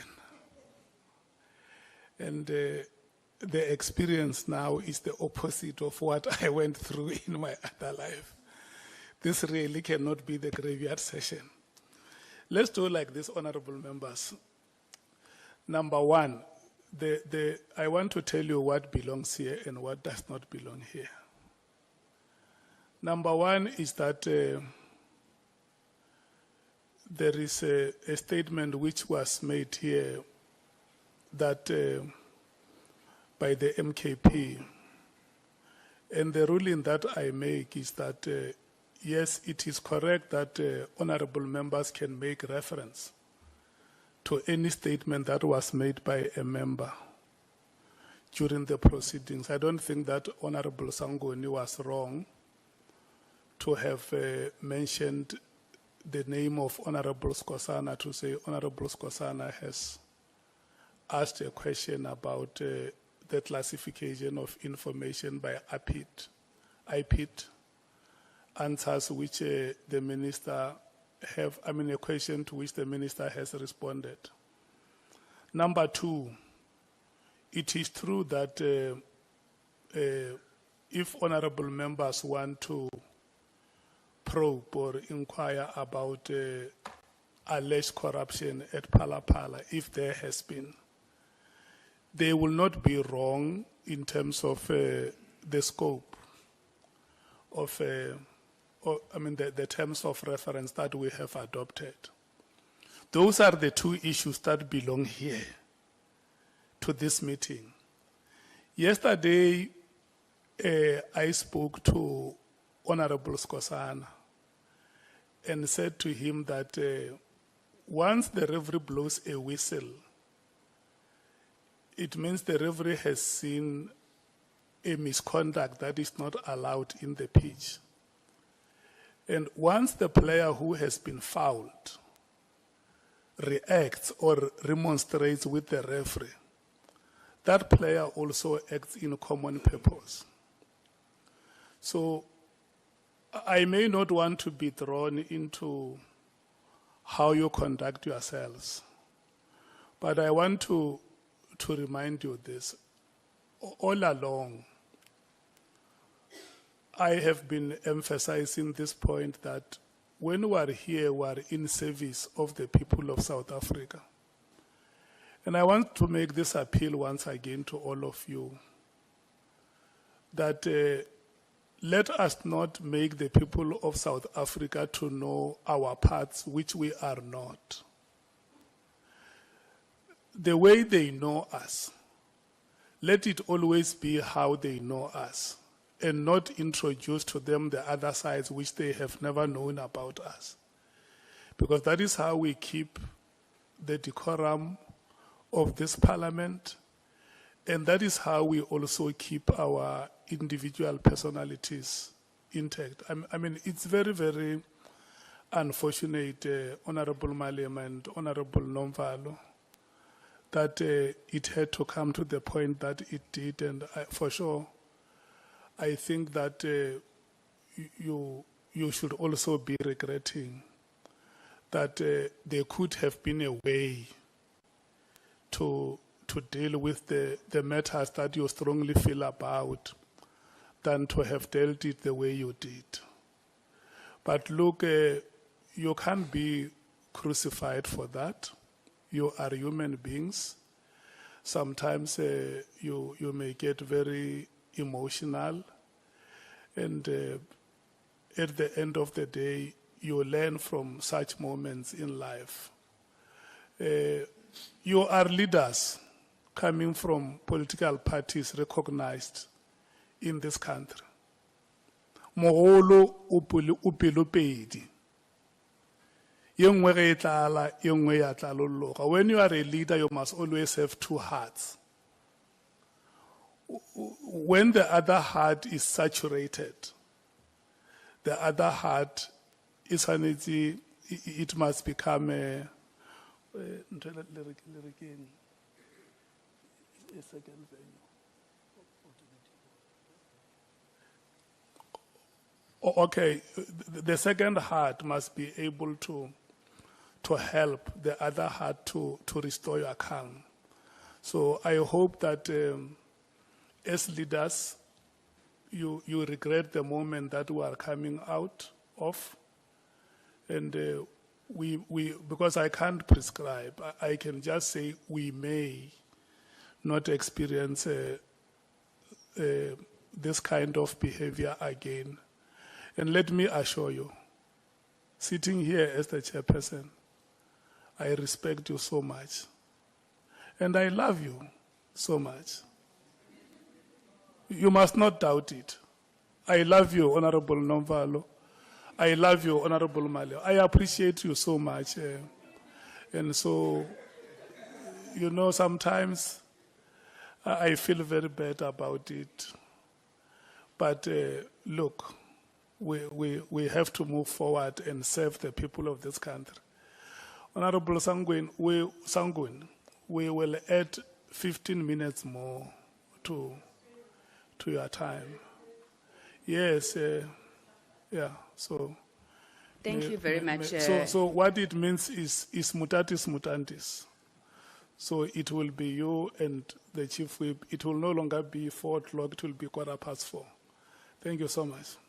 Thank you very much, Chairperson. Thank you so much also for your guidance in this matter. I'm sorry, Honorable Skosana, if you took offense, but I see now at least Honorable Manyi has joined us, so you are reinforcing. Thank you, Chair. It's a joke. It's a joke. Okay. Chair, let me go to the questions, and thank you very much. Minister, I just want to start on the issue of what brings us here, and apologies to you, Minister, as well, that you had to sit through that. Obviously, at the core of the issues is around that 31st of December directive. Now, the Minister obviously appreciates that any administrative action has to be lawful and rational. I hold a view which coincidentally coincides with yours around the action. I want you to take us through that. I may hold a different view on rationality, but on lawfulness. So this year, my understanding is that the national policing policy was adopted in May of 2025. Is that correct? That's correct. So would it be your testimony, Minister, that you felt that the PKTT in its operations did not align with the policy or any other policy directive? And if so, briefly, Minister, because I know you've spoken to this, can you just elaborate how you were of the view that it's not aligned to policy?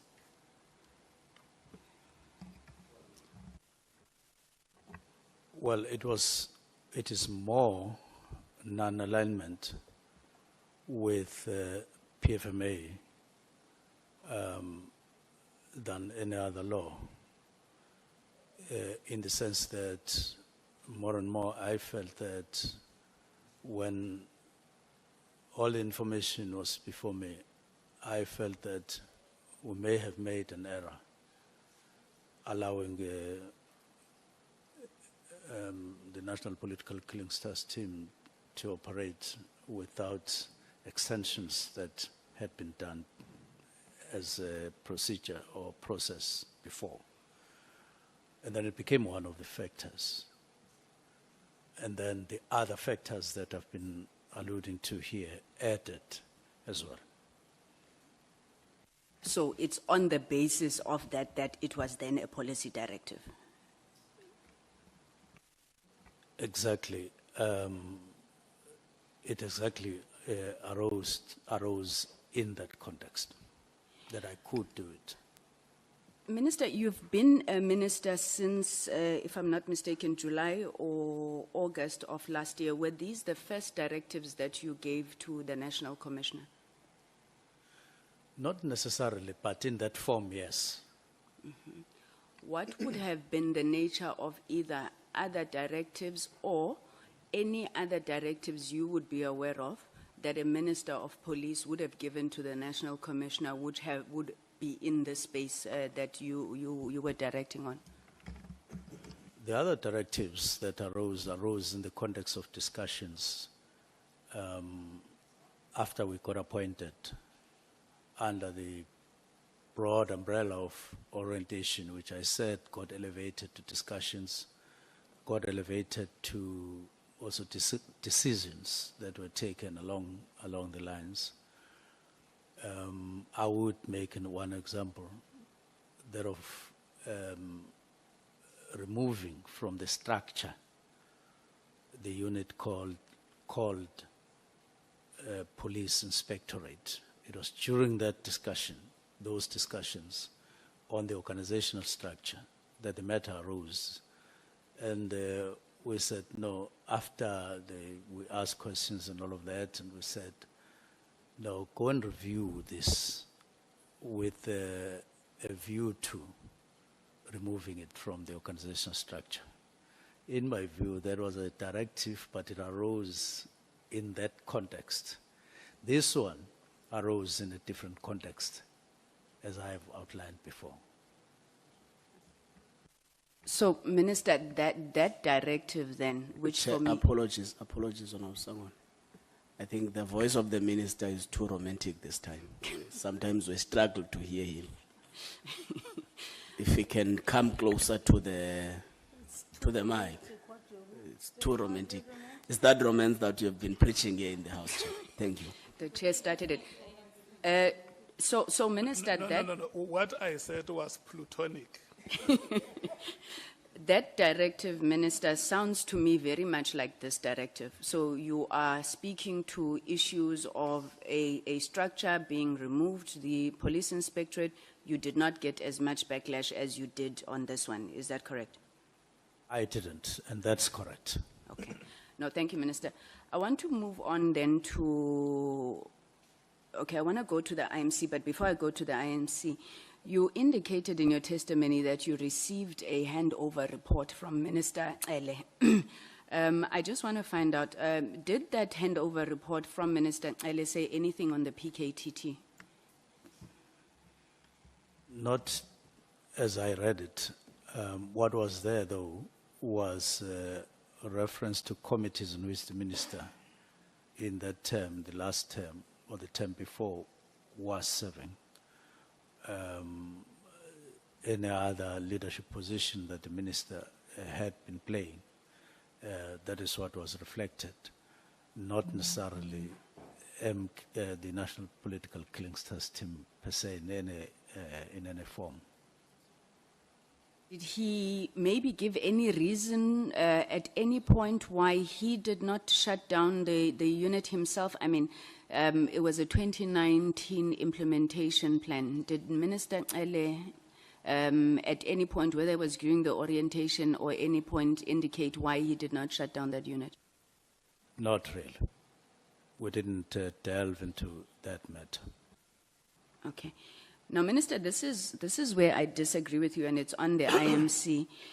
The handover report that Minister Ele would have handed over to you, if he used a standard template of handover reports, he should have, in that handover report, indicated which IMCs he was serving in as Minister of Police. Was this particular IMC there? Yes, it was there. Okay. So you had said, and I had been tempted to agree with you, that an IMC ends at the end of a term. But when I tried to look at this, I was informed that IMCs are established in two ways: one by presidential minute, or two by cabinet decision. And there's always a process to disestablish an IMC, which is either it going to report to cabinet or memos being signed. Now, why would you then take it that at the end of the 6th administration, this particular IMC that had been handed over to you had been disestablished? It's because cabinet at some point did sit, and there were announcements of a new committees, IMCs and all of that, and this one was not mentioned. Okay, then I think that may be new evidence, Minister, because what we have been deliberating on is, does it exist from 6th administration to 7th administration? But if you're saying that then Cabinet agreed on the IMCs for this term, we would really like to see that, because I think it has an implication on your testimony. Now, you then say, Minister, that the reason you disbanded the PKTT was because it had been established by the IMC. You say that in your testimony, I'm not sure which page. Then in page 235 of the bundle, which is an information note written by General Khumalo, Lieutenant General Khumalo, requesting funding. He says the PKTT was established by the IMC. Page 247, which is a report to the minister written by General Masemula. In the 4th paragraph, he again confirms the establishment of the PKTT by the IMC. So there's no dispute, I think, there in terms of the PKTT being established by the IMC. You then say, when you took a decision to de-establish the PKTT, was because it had been established by the IMC. Why did you not, and I think you've been asked this question, I'm just not getting it, why did you not then consult the other ministers who would be affected by your decision to disband? Because you're saying it was an IMC thing. Yes, the IMC doesn't exist, but why didn't you tell your colleagues who had been part of establishing it? I'm sure it is the manner in which the decision was arrived at. We said with the deputy ministers, I think it was on the 21st of November 2024, to look at a number of issues that were picked up since appointment. In the main, those were complaints and so on of a human rights nature, and others about intelligence, subs, and some practices, dismissals and all of that. But we were getting allegations as well from different people. And then we said, what do we do with these allegations? In fact, we started by saying, what have you been receiving? Deputy Minister 1, Deputy Minister 2, and then I also shared some of the things that I had been receiving. And the resolution was saying, go and engage the National Commissioner around these matters, yourself, Minister. So we agreed, but I didn't do that. I think it was 21 or 26, thereby. Because we had not discussed the details of the nature in which the form of that engagement, the extent, and all of those things. So I then grappled with that particular question. Now, it took some time, and I wasn't anticipating that there would be an ad hoc committee or a commission.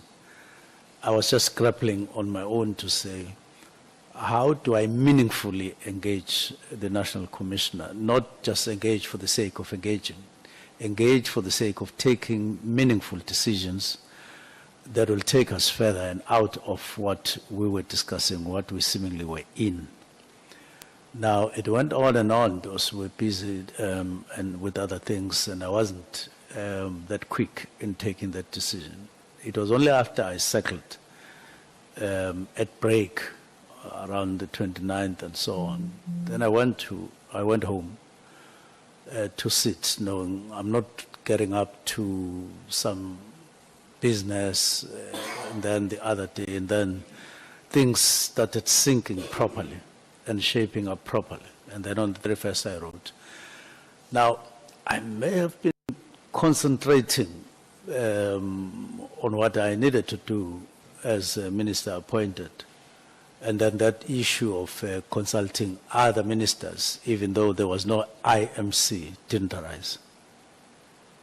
But I did check, though, I must confirm, with the special advisor to say, if you read this letter, because I consulted him after, and mainly on what I'd written, lawfulness of this constitution, and we agreed that it was all within the powers of the minister as per constitution and legislation, and then I went ahead. Okay, Minister, now you say that you, as Minister of Police, who was chair of the IMC, you felt that it was within your rights to do this. But how do you say that as chair of an IMC that you yourself believe didn't exist, you could then disband? Where did you then draw the authority to disband from? Because you, in your statement, you say it was established by the IMC could disband it. You then didn't consult the IMC, but then as chair of the structure that you say didn't exist, where did you then derive that authority from? This was a political intervention. It was not established through legislation. The minister has powers like 272 and so on and so on. Now, when the National Political Killings Task Team was established, it was not through that power, but it was through a political intervention, starting from the president, then the IMC, political intervention, not legislation, the minister sitting and then saying, through powers vested on me, I must establish, I'm hereby establishing, as it had happened before, because there was another task team that had been established in 2016 and another that had been established in 2014. This one was not established that way. It was political intervention from president to IMC, of which the minister was one. So I then relied on that particular sequence or that particular mode or to do that, but leaning on the powers of the member of the executive. In other words, saying this was political intervention, this is political intervention, but now because I'm minister, I'm using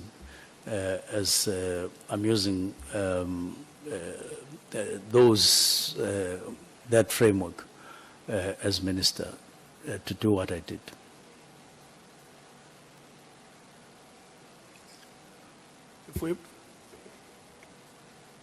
No, thanks, Chair, thanks. And I want to make a follow-up, Minister, on the question and the answer you provided. Let me give you the reasons why that question is fundamental. We have come to understand that the IMC was established by the president. And it was the IMC that established the PKTT or the NKPKTT. Now, the reason Honorable Sangweni is asking this question, Minister, is because our own deductions is that your existence as the chair of the Interministerial Committee equally cease to exist when the committee is not re-established. And therefore, where would you draw the authority to disband the entire team as opposed to withdrawing the police who are under your executive authority as a Minister of Police? Because if you had said, no, I was not the chair of the IMC because it didn't exist, but as part of my own job to restructure the department of the South African Police Service or the South African Police Department, I then decided to withdraw the police. If the withdrawal of the police consequently led to the demise of the PKTT, that would be the consequences evolving from your own action. But in this context, you would have exercised your action in the context of the authority you enjoy as a Minister of Police, as opposed to a chair of an IMC that in your own admission did not exist. So I hope you are able to understand where we are coming from and the difficulty we see with the way in which, the way in which you exercise your own logic in deciding for the entire committee, while you as the then chair of that committee had ceased to exist when it was not re-established by the cabinet. I understand. There is the IMC, then the IMC doesn't get continued with or re-established for the 7th administration. I no longer am chair of that. I'm now Minister of Police. Now, I then say, I would want to disestablish this, or I have to disestablish this. And what do I do in this situation? Because of there are this and this and this and this reason. And then we look at the Constitution on what the minister, no longer as chair, we look at and we see there's something called a directive using what now is what was a political intervention now facing me as a member alone. And then I say, okay, because there is this power to do a directive whose content is not necessarily determined, to say is only directive for this, on this and this and this. I then used that particular power as a directive, to direct, to give a directive. Thanks. Minister, with hindsight. Let me check. Honorable Chief Whip, are you okay? Are you satisfied?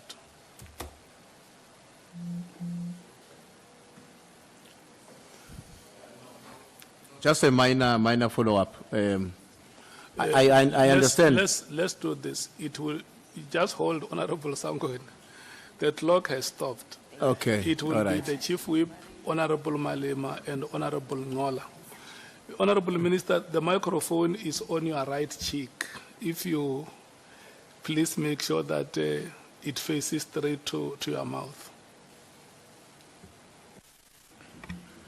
No, thanks, Chair. No, I won't be long. I wanted to check, Minister, just one question only, and you will decide whether you answer it as a yes or no. In your own understanding, can a minister issue a directive that cuts across or beyond the department that a minister leads? in terms of its impact? Now, the National Political Killings Task Team was, for all practical purposes, a structure of police, in essence.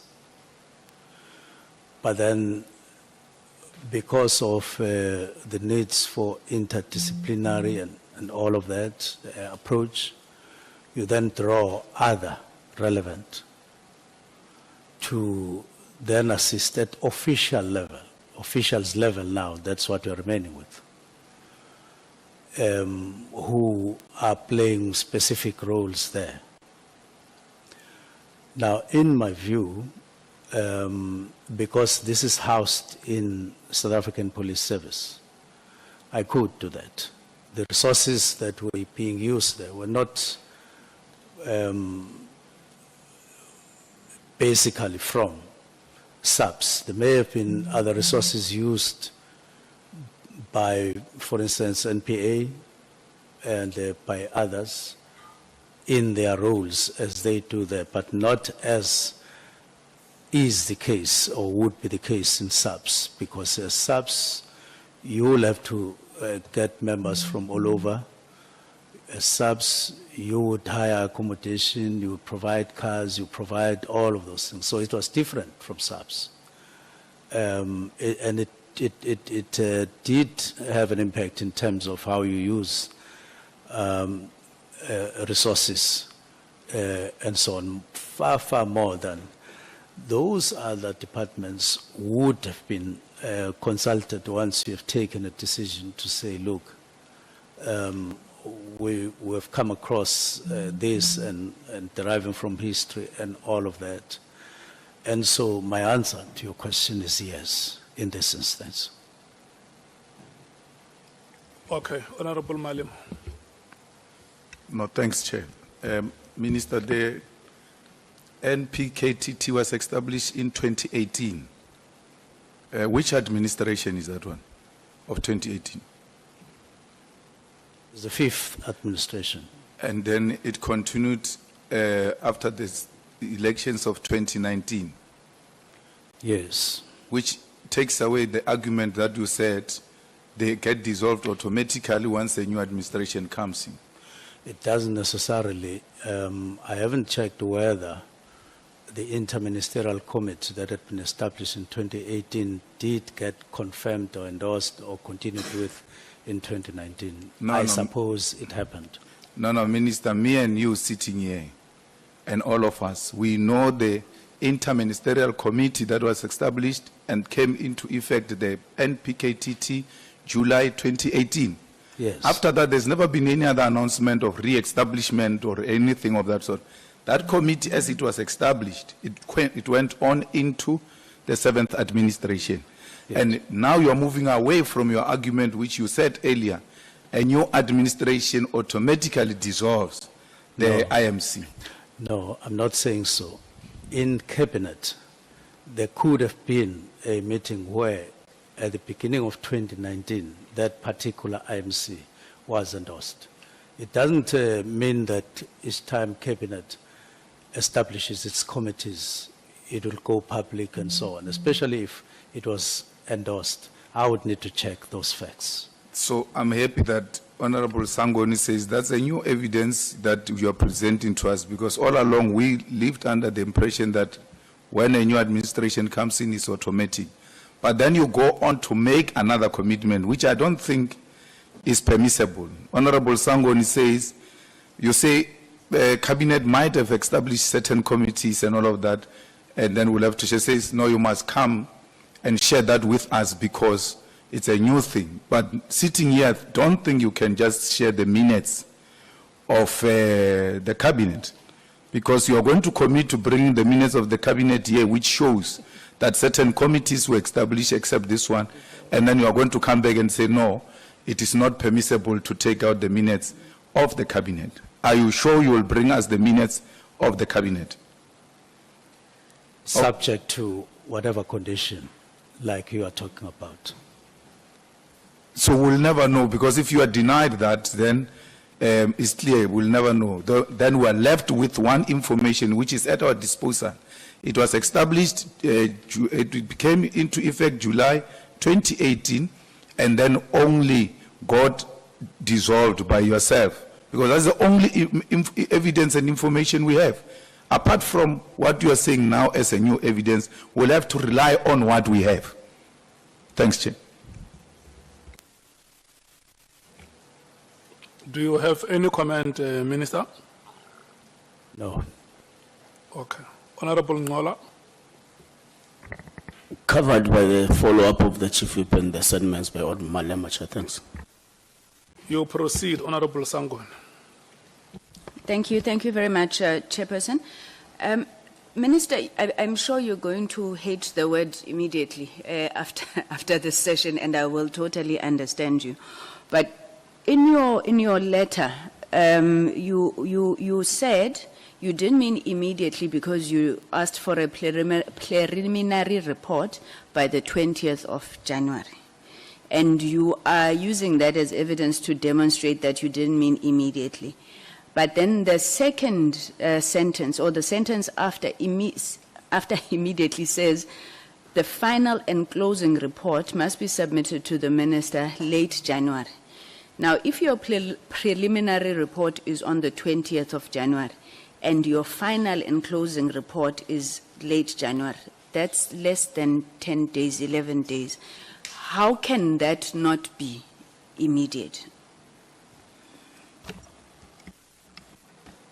Well, it cannot be immediate because if you mention immediate and you cut out preliminary report, which is on the 20th of January, the following year, then immediate remains alone. If you also don't include end of the month, the meeting that takes decisions in the department, you don't count it. If I had not written those two, then we'd be discussing something else and totally different from when you include them. Because when you include them, they give you the context. Whether it was feasible to write a report after the preliminary report and then a closing report, it's different. That would be operational. The National Commissioner would have come, would have said, as would have happened throughout the period, Minister, I need 2 more weeks. Minister, I need this. It was happening all the time. So these were indicators in terms of how we should proceed, not the actual. Thanks, Mr. Honorable Malema says yesterday, if somebody says stop a car immediately, you don't expect them to stop it next week. Ne? But would I be correct to say that your expectation was that by the end of January, this team must be shut down? Because when you say final and closing, it means that you are giving them January, 20th of January, they must say this is how far we are, and then end of January they must have completed. So it was immediate from the point that you instructed them, and by the end of the month, within 30 days, they were supposed to be done. Is that correct, Minister? That is correct, but subject to the managerial aspects arising from the preliminary report, arising from any other later report. Okay. I won't ask you, Minister, because we've already asked some of the generals, but I think 30 days is a very short time, you know, to shut down something of that nature without putting in place plans. But I think your response would probably be that it's operational. But I do want to say that that is the basis, I believe, of you being accused of defeating the ends of justice. Because to say in 30 days with all of these dockets in place, investigations undergoing, end of January, this thing must be shut down. I don't know if you want to make a comment on that, Minister? I do want to make a comment. The directive didn't have anything to do with dockets. Dockets were not part of the directive. In the preliminary report, in the Coming in quickly to intrude on the minister giving his answer there as we say goodbye from our end. This is your 3 o'clock time check. The 3 o'clock news is coming up at the top of the hour, and then Oliver Dixon is in for Ashraf Gada today on the National Pulse. Inshallah, God willing, we get to do it again. We'll see you from Durban tomorrow. We're going to be out at that investment summit that is being hosted in KZN. We'll see you then. Ciao.